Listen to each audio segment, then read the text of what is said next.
North Yungas Road, Bolivia. For decades before the year 2006, when a bypass finally opened, this stretch of dirt track, barely 10 feet wide, with a vertical rock wall on one side and a drop of nearly 2,000 feet on the other, was killing between 200 and 300 people every single year. On average, one truck or one bus plunged into the abyss every 2 weeks. Drivers memorized where the crosses stood along the edge, because each cross marked another vehicle that never came back.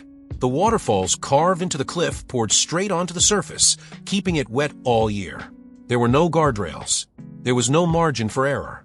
And because Bolivian drivers had to be able to see exactly where their tires ended and the void began, this became the only road in the country where the law required driving on the left. And yet, even today, more than 2 decades after that safer bypass opened, roughly 25,000 visitors still drive North Yungas on purpose every year, just to say they did. That number is not the strange part. The strange part is that North Yungas is not even the worst road on the planet anymore. It has been dethroned repeatedly by routes you've probably never heard of, roads that are still active freight arteries, still the only way home for entire communities, still carrying school buses, cement trucks, oil tankers, and shepherds with hundreds of goats, right now, this morning, somewhere on the other side of the world. So the question is simple. Why does any of this exist? Why are there still roads on Earth where a single miscalculation, a single patch of algae, a single gust of mountain wind, a single miscalculated tide can end the story? And why, knowing all of that, do millions of people keep using them anyway? This is the story of the roads that should not exist, of the tunnels cut by hand through solid marble at the cost of hundreds of workers' lives, of the causeways that vanish under the sea twice a day, of the mountain passes where reopening the route in spring requires cutting through walls of compacted snow taller than a 2-story house, of the switchbacks so tight the driver's own headlights disappear behind rock before the front wheels finish the turn, of the highways where the workers who built them are buried, quite literally, beneath the pavement they poured. And at the end of the very simple, very uncomfortable reason all of these roads are still open in the 21st century, when the engineering to bypass every one of them in principle, already exists. The material for this investigation draws on ground-level reporting from the roads themselves, transport records, construction histories, the daily rhythm of the drivers, freight operators, pilgrims, and villagers who move across them for work, for trade, for survival. Everything you are about to hear is documented. Nothing is invented. In several cases, the reality is even more extreme than official statistics will admit, because the deaths on some of these routes are not consistently counted at all. The vehicles simply disappear over the edge, and the numbers disappear with them. We are going to travel through the coldest, the highest, the narrowest, the wettest, the most tidal, the most avalanche-swept roads on the planet. We are going to see roads carved into cliffs by men hanging from ropes 600 feet above a river. We are going to see roads that were never actually built for cars. They were built for pack mules, and they still carry Toyota Land Cruisers today. We are going to see roads whose names, translated from the local language, mean pile of corpses or valley of death. But before any of it, we start with the beginning. Not with the drop, not with the ravine, with the men who cut the mountain open by hand and paid for every mile with a life. To understand why some of these roads exist at all, you have to go back to a time when the choice was simple. Cut through the mountain by hand, or stay cut off from the world forever. Guoliang Village in Henan Province, China, chose to cut. For centuries, the only way out was a stone staircase carved directly into the cliff, 720 steep steps, known locally as the Sky Ladder. If someone was sick, they were carried down on someone else's back. If someone died in the village, their coffin had to be lowered on ropes. In 1972, 13 villagers decided this was going to end. Armed only with hammers, chisels, and dynamite, they began cutting a tunnel directly through solid rock, without heavy machinery, without engineers, without a budget. It took them 5 years. They removed roughly 4,000 tons of stone. When the Guoliang Tunnel finally opened in 1977, its walls were still uneven. Its ceiling still bore thousands of visible tool marks from those 13 men, and 35 open window shafts had been carved along its length, each one an unguarded drop of several hundred feet, cut simply to let out debris and let in light. It is around 13 feet wide. 2 vehicles passing each other inside it do, so with the outer one, quite literally, inches from a void. On the other side of the world, in New Zealand, another cliff was being cut at a much higher cost. Skipper's Canyon Road, above the Shotover River, took 7 years to carve. More than 1,000 workers are believed to have died during its construction. On the section known as Pincher's Bluff, laborers were suspended on ropes roughly 600 feet above the river, drilling into the rock by hand.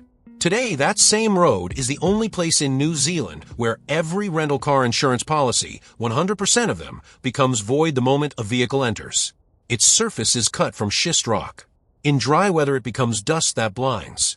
In rain, it turns to slippery mud that fractures under tires. Its blind corners make it impossible to see oncoming traffic in time to react. And it still ends at a suspension bridge from 1898, spanning 315 feet at a height of 328 feet, held together by 14 steel cables. The bloodiest road-building project in modern Taiwan followed the same pattern. Between 1956 and 1960, more than 226 workers died, and over 700 were injured while cutting the Central Cross Island Highway through the marble cliffs of Taroko Gorge. Rather than tunnel deep inside the safety of a mountain, engineers chose to carve a route directly into the outer face, creating overhanging rock canopies, low-ceiling swallow-style tunnels, and long segments where the road hangs exposed beside a vertical drop into the turquoise-gray waters of the Liwu River, its color stained by dissolved marble minerals. Rockfalls are so constant along certain stretches that pedestrians are required, by rule, to wear hard helmets. A single storm can shut the road down entirely. But the road that earned the darkest nickname of all was the Karakoram Highway, built between Pakistan and China across the collision zone of the Indian and Eurasian tectonic plates, a place where the Earth is still actively pushing itself upward. Locals call it the longest graveyard in the world. During its 20-year construction, an average of 1 worker died for every kilometer completed. More than 1,000 engineers and laborers lost their lives to rockfalls, tunnel collapses, and plunges into deep gorges. And the danger did not end when the road opened. In 2010, a single massive landslide dammed a river and formed the Adabad Lake, submerging an entire section of the original highway and forcing the construction of 5 new mountain tunnels just to restore passage.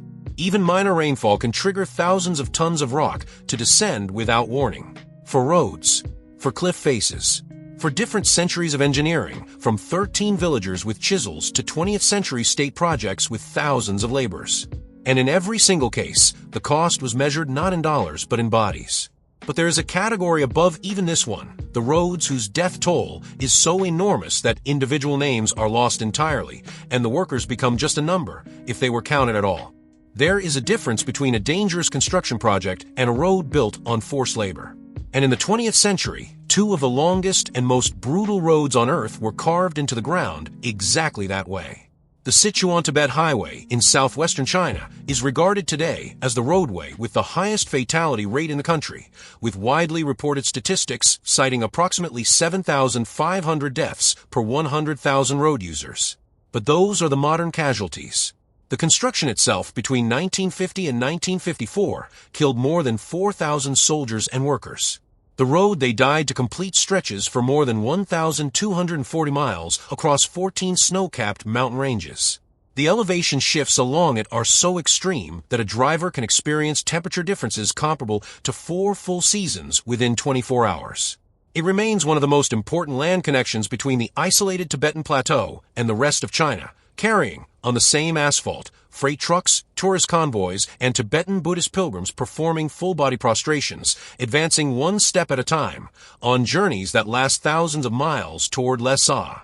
And then there is the Kolyma Highway, in the Russian Far East. It is the only road on Earth that crosses a region where temperatures have been recorded below minus 70 degrees Celsius. That is cold enough to make steel brittle. Cold enough to crack the rubber of tires if vehicles remain stationary for too long. Cold enough that common vehicle fluids freeze rapidly and exposed plastic components simply fail.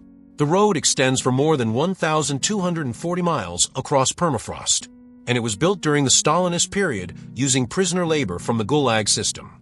Estimates of the death toll during its construction range from 250,000 to 1 million people. Whatever the true number, the practical result is the same. The highway is, quite literally, laid over the bones of the people forced to build it. Abandoned Soviet-era mining towns still line the corridor, standing empty in the middle of snowfields. In winter, sections of the route become temporary ice roads, running directly across frozen rivers, and drivers must judge, in real time, whether the ice beneath them can hold. In summer, the same crossings require ferries. Nothing about this road is easy. It was not designed to be. Halfway around the world, in Italy's Little Dolomites, another kind of state-driven road was cut into stone, this time for war. The Strada del 52 Gallery was engineered during the First World War on the flank of Monte Vesubio, and it is exactly what its name says, a footpath punctuated by 52 connected tunnels drilled through vertical rock by military engineers. Every tunnel angle was calculated with a specific purpose, to remain completely hidden from enemy artillery observation and enemy fire. Individual tunnels range from about 26 feet long to more than 1,040 feet. Each of the 52 is numbered and named after an Italian military unit or a city.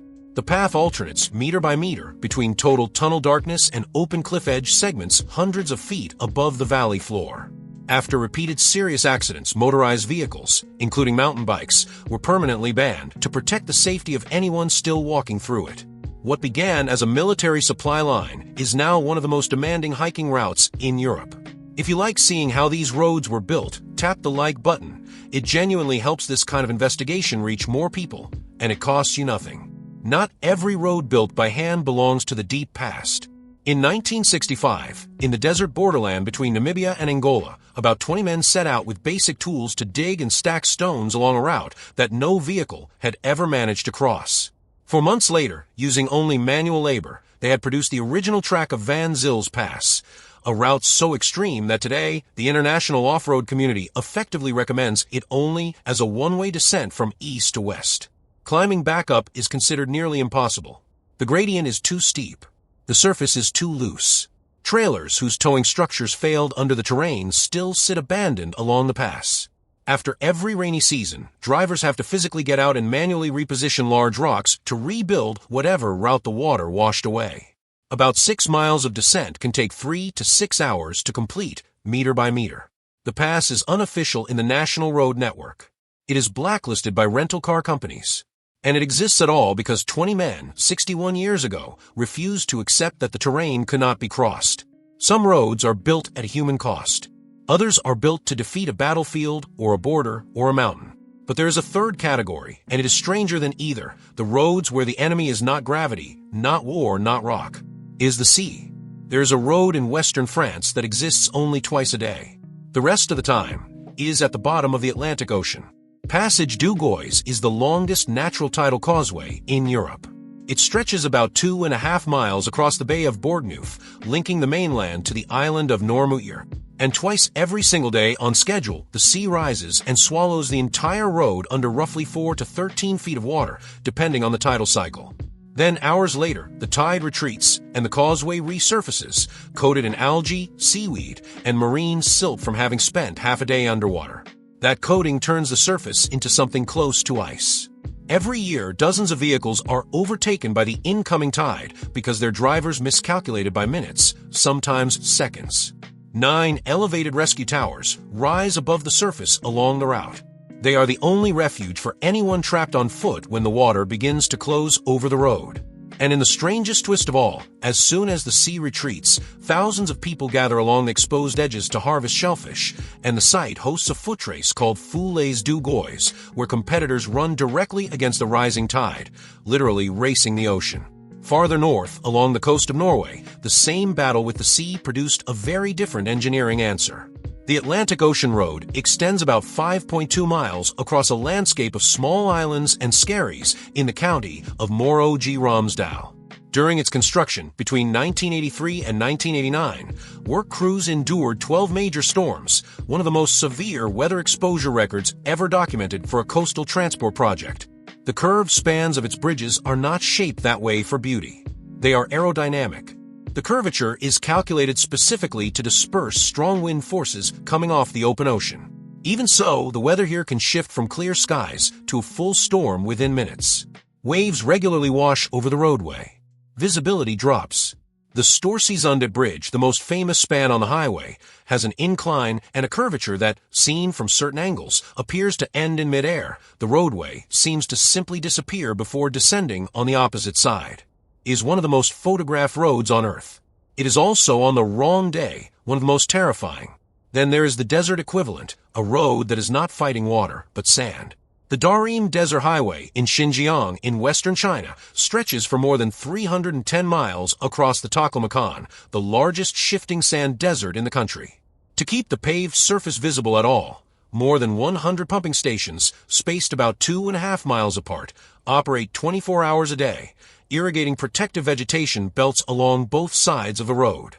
Each station houses 1 or 2 isolated workers for months at a time, whose sole responsibility is to keep the water flowing. If any station shuts down, the sand begins to bury the highway within days. Rows of tamarisk and saxaul shrubs form protective green corridors dozens of yards wide, reinforced by millions of reed straw grids arranged in a checkerboard pattern to hold loose sand in place. Around them, the dunes themselves can rise to about 650 feet, and they constantly move, reshaping the landscape year after year. The highway is, in every practical sense, a fragile line drawn across a surface that is actively trying to erase it. And then in Japan, there is a bridge that many first-time drivers assume, at first glance, cannot physically be a road. The Eshima Ohashi Bridge, spanning Lake Nakami, is the largest rigid-frame bridge in Japan and ranks among the 3 largest of its type worldwide. From certain camera angles, its incline appears absolutely impossible, a vertical concrete wall of pavement rising into the sky. It is not vertical, of course. The visual illusion comes from compressed perspective. But the actual gradient is genuinely steep, and it was engineered that way for a very specific practical reason. Vessels weighing about 500 tons need to pass beneath the bridge without any movable spans. So the deck simply rises, continuously, in one long, curving climb. The gradient places heavy stress on braking systems, especially for large trucks, and it demands that drivers use engine braking technique on descent rather than riding the brake pedal down. Water rises, sand moves, ships pass beneath. In every case, the road is not the strong side of the equation, and that is nothing compared to what happens when the enemy is the cold itself. In the northernmost roads of the world, the danger is not the height or the curve or the sea. The danger is temperature, the kind of cold that stops being a weather condition and becomes a physical force acting on your vehicle. The Kolyma Highway, in the Russian Far East, is again the extreme example. Beyond the mass death history of its construction, there is the simple day-to-day reality of driving it. In peak winter, temperatures along parts of the route can drop below -70 degrees Celsius. At that temperature, steel becomes brittle. Tires can crack if a vehicle sits idle for too long. Diesel gels. Rubber seals fail. If your engine shuts off on the wrong stretch of road and no one else comes by for hours, the situation is not uncomfortable, it is terminal. And once the road switches into its winter mode, entire sections transform into ice roads laid directly across frozen rivers, where the driver's biggest calculation is not the road ahead, but the layer of ice underneath. Fractured layers. Structural fatigue, as thawing begins in spring. In summer, the same crossings require river ferries because the ice is gone and the road, in that section, has never existed as anything else. It is the only major transport corridor on the planet that has to switch entire operating modes with the seasons. In Alaska, the James Dalton Highway does the same job with slightly less lethal cold, but with far more traffic. The Dalton was built in 5 months in 1974 to support construction of the Trans-Alaska Pipeline System.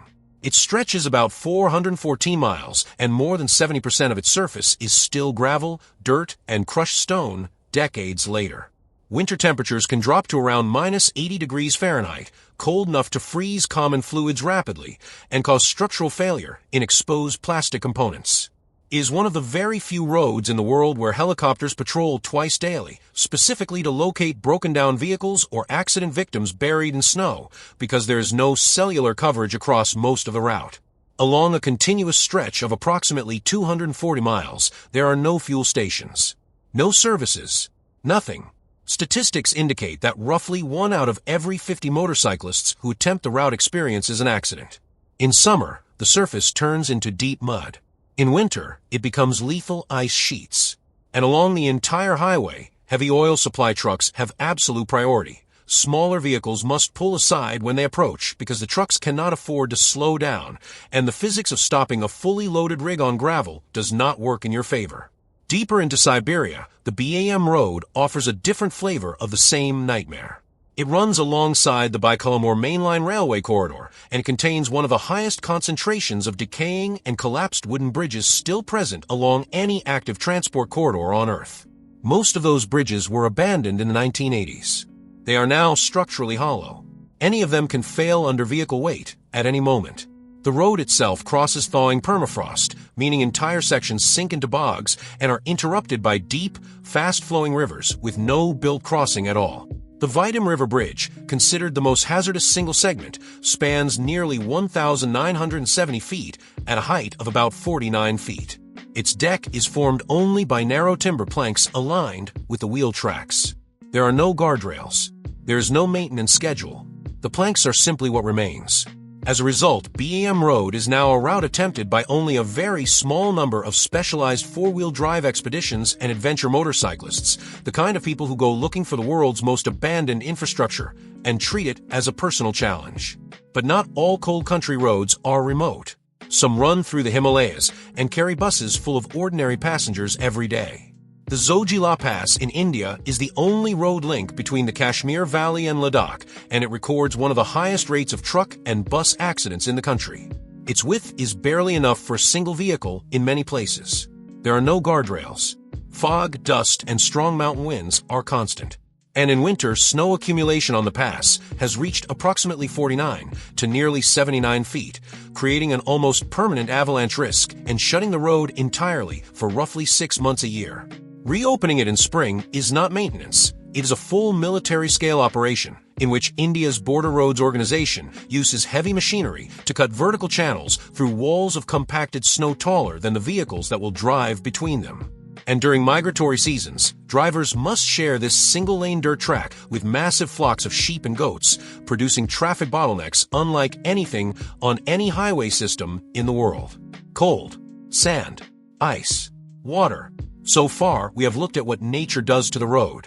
But there is a category of danger built entirely by human decision, the moment the engineers looked at a vertical mountain face and decided the road should have exactly 29 hairpin turns. Some roads are dangerous because of what is around them. Others are dangerous because of their own geometry, the sheer number of tight turns, stacked against gravity, in a distance so short that a driver never really gets to relax between them. The most extreme example on the planet is Tianmen Mountain Road in Zhangjiajie, China. In roughly 7 miles of length, it packs 99 hairpin turns. 99. In several segments, the distance between 2 consecutive bends is less than about 65 feet, which means the driver exits one turn and immediately reverses the entire steering direction, while visibility ahead remains completely blocked by vertical rock walls. Although the total length is short, construction took 8 years, from 1998 to 2006, because of near-vertical cliffs and complex geological conditions. The international extreme driving community treats it as a technical drift challenge, precisely because a minor steering error can result in a plunge of several hundred feet with no safety buffer of any kind. The road terminates at the base of the Tianmen Cave, a massive natural arch cut through the mountain, and considered a unique geological formation.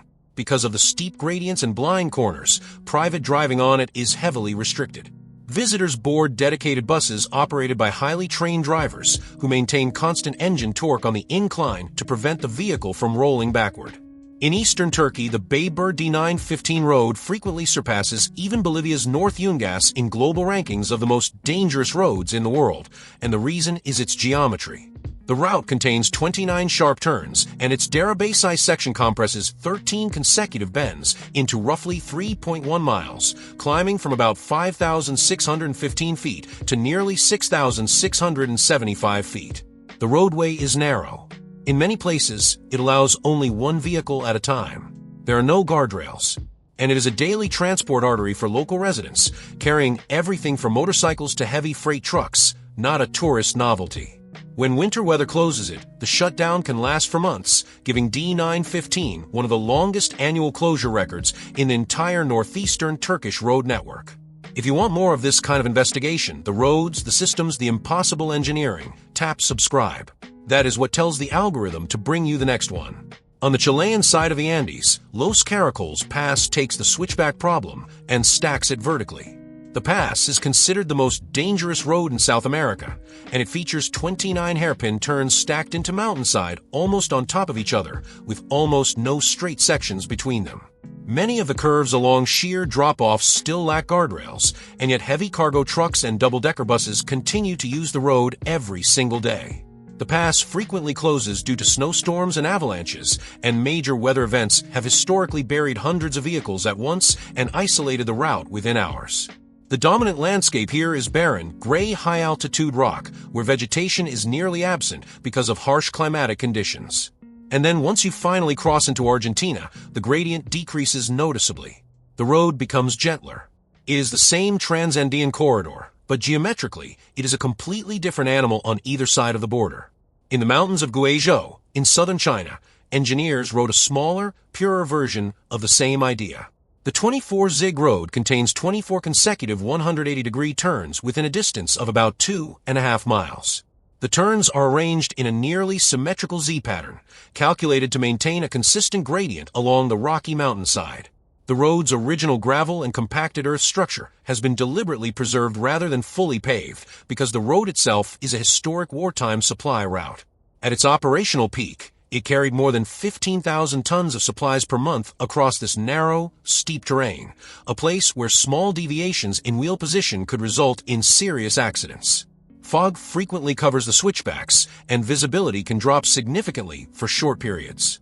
It is used today as a benchmark for testing braking systems and vehicle load endurance, precisely because the engineering demands are unforgiving in a way that flatter test tracks cannot reproduce. And then, at the smallest and most claustrophobic end of the scale, there is Lingpashi Village Road in Chongqing. Within a distance of about 1,475 feet, less than the length of 5 American football fields, it compresses 18 sharp hairpin turns. The spacing between consecutive turns can be as little as 65 to 100 feet. The road clings to a steep mountainside. It is narrow. There is minimal margin along the drop-off, and is not a tourist attraction. It is the only access route linking the local community to the outside world, which means everyone who lives there navigates these 18 back-to-back hairpins as a routine daily necessity for groceries, for medical appointments, for children going to school. The combination of steep gradients and tight turning radii keeps braking systems and engines under sustained load, and a single miscalculation of wheel position can end in tragedy. Which brings us to the roads where the danger is not the switchback, but the cliff itself, and where entire communities have no choice but to live on the edge.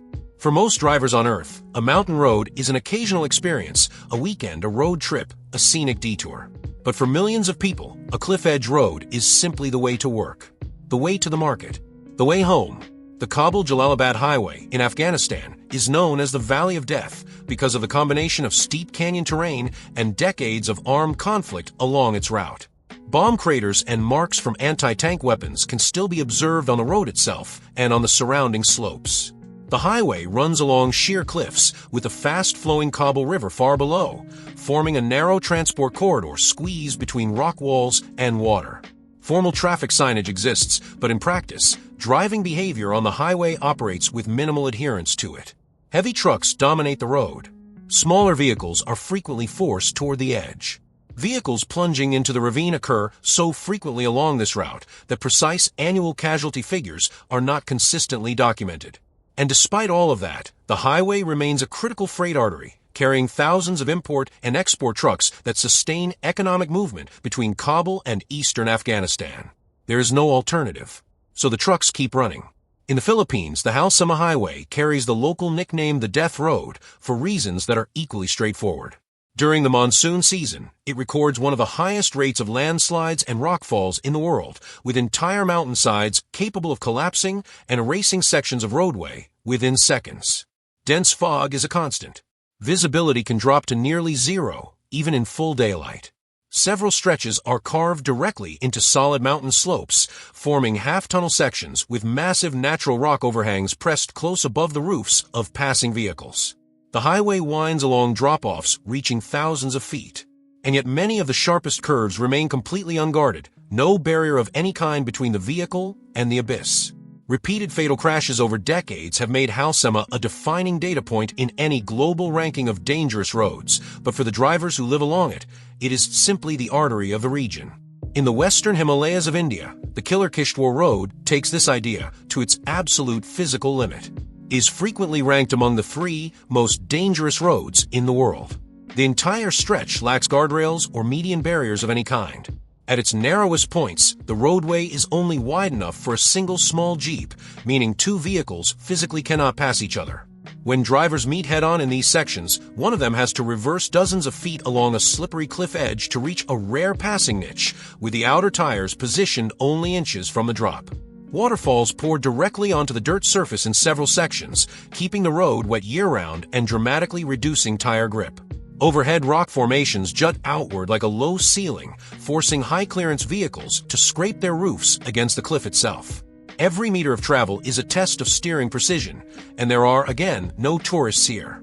This is a working road, in daily use, for the people who live along it. Down in southern Africa, the Sani Pass tells a similar story, with different weather. It is recorded as the mountain pass with the highest accident and fatality rate in the entire southern African region, the result of steep gradients, loose gravel surfaces, and unguarded cliff edges. This border crossing between South Africa and Lesotho enforces a strict legal ban on 2-wheel drive vehicles. Authorities deny access outright to any non-4-wheel drive vehicle because the risk of becoming stranded or plunging off the edge is simply too high to allow. Within a short distance, the landscape shifts abruptly from lush green South African valleys to the barren high-altitude plateau of Lesotho. Before 1948, the route existed only as a narrow mule track used for pack animals moving goods between the 2 countries. Once a driver reaches the summit, modern infrastructure largely disappears, replaced by round earthen Basotho huts and grazing livestock across the plateau. The road did not evolve to fit modern vehicles. Modern vehicles have to adapt to the road. And in Nepal, at the base of Nanga Parbat, the 9th highest mountain on Earth, and one of the peaks with the highest climbing fatality rates in the world, sits the Fairy Meadows Road. It is the only access route from the valley up to the base of the mountain, forming a dangerous link between the journey and the destination. The road was carved by hand centuries ago along a cliff face, with no modern machinery and virtually no structural reinforcement by contemporary engineering standards. Its narrow, uneven surface, with no guardrails, makes ordinary vehicles impossible to use. Only specially modified 4-wheel drive jeeps, operated by local drivers, can navigate it. Although the distance is only about 10 miles, the trip requires more than an hour because speed has to remain extremely low next to the exposed drops. And the motorable section officially ends at Tuntuchali village, where the road simply disappears. Travelers then continue the remaining 3 miles on foot or on horseback to reach the meadow itself. These are the roads where danger is routine. But there is one final category left, the roads that push against the very limit of what the human body itself can survive. At the highest and most remote roads on Earth, altitude stops being scenery. It becomes a medical condition. The Rohtang Pass in the Indian Himalayas carries a name that translates from the local language as pile of corpses. It is not a metaphor. It reflects a real, documented history of traders and travelers who died from snowstorms and landslides along this ancient Himalayan route. It is recorded as one of the mountain passes with the highest historical death toll, driven by sudden weather shifts and severe terrain. The roadway can be buried overnight by snow and debris, and every year requires continuous restoration efforts during the open season to re-establish safe passage. Camping and overnight stays are legally prohibited along the pass because the reduced oxygen levels and sharply falling nighttime temperatures pose serious health hazards. Authorities enforce a strict permit system, limiting the exact number of gasoline and diesel vehicles allowed daily. And the microclimate can shift from bright sunlight to dense fog or a full snowstorm within minutes. In the Republic of Georgia, the Bono Pass is the highest motorable mountain pass in the entire Caucasus region. It serves as the only land connection between the remote Tusheti region and the rest of the country. It has one of the longest seasonal closures in Europe, remaining open only about 3 to 4 months out of the year, from June to October, before heavy snow and landslide risk shut it down completely. For dozens of miles, the surface consists entirely of dirt, mud, and loose gravel, with no asphalt and no protective guardrails along continuous steep gradients. The most distinctive segments are the balcony roads, sections carved directly into vertical rock faces, with a towering cliff on one side and an unprotected drop on the other. When the winter closure begins, the Tusheti region becomes almost entirely isolated from the country's road network, reachable only by helicopter. In Argentina, the Abra del Acay Pass, along the country's iconic Route 40, holds the record as the highest mountain pass in the world outside the Himalayan and Tibetan plateau systems. Despite being part of the country's longest and most symbolic highway, the Abra del Acay section remains a narrow gravel track that has seen little paving or upgrading since its completion in 1961. Locals call it the nest of the white wind because freezing gusts carrying fog and snow dust can sweep across the ridge without warning. The surrounding landscape belongs to the arid Puna ecosystem, where rocky mountain ranges shift color from deep red to purple and pale blue depending on the sunlight angle. At this altitude, vegetation is sparse, limited to thorny shrubs and scattered herds of wild camelids like llama and vicuña. And during the rainy season, from November to March, rock slides and flash floods frequently cut across the gravel surface, forcing complete road closures. The story is similar in Nepal, where the Araniko Highway is considered the most dangerous road in the country, with more than 85% of its total length classified as unsafe for road users. Authorities have imposed a complete ban on nighttime driving along the entire route because the rate of vehicles plunging into deep ravines is persistently high. Although officially designated as a national highway, much of its surface remains narrow dirt and gravel, carved into the mountainsides, and frequently obstructed by freely roaming livestock next to cliff edges. It took nearly 35 years to fully connect the remote Karnali region with Humla, which became the 77th and final district of Nepal to join the national road network. Along the corridor, drivers cross the Karnali Bridge at Chisapani, an asymmetrical single-pylon cable-stayed structure spanning a narrow gorge, exposed to strong wind tunnel effects. Everything about the corridor sustains a high-risk profile. And yet, without it, entire districts would be cut off from the country. In Colorado, in the United States, the $1 Million Highway is considered the second most dangerous road in the country, largely because of sheer cliff edges and frequent avalanche activity. There is a piece of trivia about it that most drivers never learn. The original fill material used for the roadway actually contained leftover gold and silver or from nearby mining operations. That is where the name comes from. Many of its sections have no guardrails at all, and this is not an oversight, it is deliberate. The snowplows require open edges to push snow and fallen debris directly into the valley below during winter operations. During winter and spring, dozens of natural avalanche chutes above the roadway can release snow and rock without warning, forcing near year-round snow management just to keep the highway open. The route also crosses distinct ecological zones, from dense conifer forests at lower elevations to golden aspen stands in autumn to barren alpine tundra at the highest points. And finally, in Greece, the Patiopulo-Pertikoki Road is regarded as the most dangerous no-guardrail road in Europe. There are no protective barriers of any kind along its cliff-edge sections. There are almost no lane markings, no traffic signs, no lighting. Nighttime travel depends on limited visibility with no clear reference points. Many stretches consist of loose dirt and gravel with such low traction that tires can slide even under moderate braking at very low speeds. Its winding alignment originates from ancient livestock trails that were never engineered for motor vehicles at all. And it continues to function today as a direct link between the mountain communities of Patiopulo and Pertikoki. The road was not built for cars. Cars simply arrived. Which brings us back, one last time, to the question we started with. Why do any of these roads still exist? North Yungas has a bypass. Zojila has, in theory, alternatives that could be engineered. Karakoram, Sichuan Tibet, Kolyma, Halsema, Araniko, every single one of the roads in this investigation could, in principle, be replaced. In some cases, an alternative route already exists, just further away, or across a different mountain, or on a different side of a canyon. In others, modern engineering is fully capable of tunneling through the obstacle rather than clinging to its outer face. The technology exists. The knowledge exists. And still, the old roads remain open. Still, the trucks come through. Still, the school buses come through. Still, someone loses control on a wet section and there is no barrier and the crosses along the edge get a new addition. Why? The answer is not romantic. It is economic. It is political. It is, more than anything, geographical. In every single one of these regions, the alternative to an unsafe road is not a safer road. It is no road at all. It is a village that gets no cement, a district that gets no medicine, a pilgrim who cannot reach a monastery. a shepherd who cannot move a flock, a miner who cannot ship or to the coast, a farmer whose crops rot before they reach the market. When the cost of a bypass runs into the billions and the population served runs into the thousands, the political calculus is brutal and brutally consistent.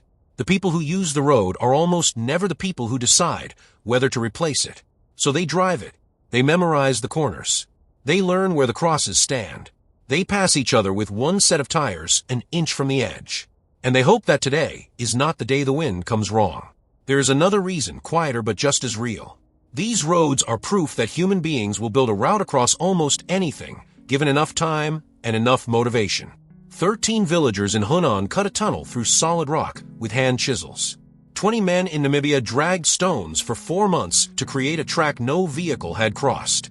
Italian military engineers drilled 52 tunnels through vertical marble so they could resupply the front lines. Prisoners in the Gulag laid a highway across permafrost with their own bodies. Once a road exists, once someone has paid in blood to make it exist, the political will to undo it is essentially zero. Even the impossible ones become permanent once they are built, which means the crosses at the edge of North Yungas are, in a way, the beginning of the story, not the end.